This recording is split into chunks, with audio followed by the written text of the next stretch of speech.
বিশ্বনবী কাঁদতে কাঁদতে মাথা তুলবেন, বলবেন আল্লাহ, দুনিয়াতে সব নবীরা স্পেশাল দোয়া করেছে, আমি করি নাই, এবার আমি আমার স্পেশাল দোয়াটা করতে চাই, আপনি কবুল করবেন কিনা বলেন। আল্লাহ বলবেন, নবী কি আপনার দোয়া বলেন? বিশ্বনবী বলবেন, আমার একটা উম্মত যার অন্তরের মধ্যে যাররা পরিমাণ ঈমান আছে, একবার আপনারে আল্লাহ বলে ডেকেছে, একবার আমি বিশ্বনবীর উপর দুরূদ পড়েছে, একবার শাহাদাতের বাণী আমার যে গুনাহগার উম্মত দুনিয়ার বুকে থেকে ঘোষণা দিয়েছে, ওই একটা উম্মত যদি জান্নাতে ঢুকতে না পারে, আপনি আমারে জান্নাতে ঢুকাতে পারবেন না।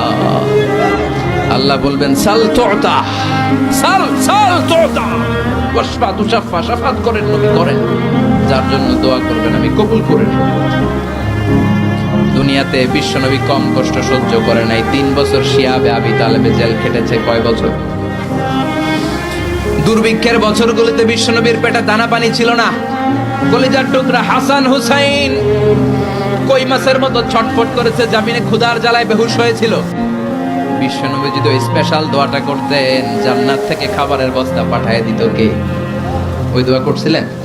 জেলখানায় আল্লাহরে বলছিলেন, আল্লাহ স্পেশাল দোয়া করলাম, জেল থেকে মুক্ত করে দেন, করছিলেন?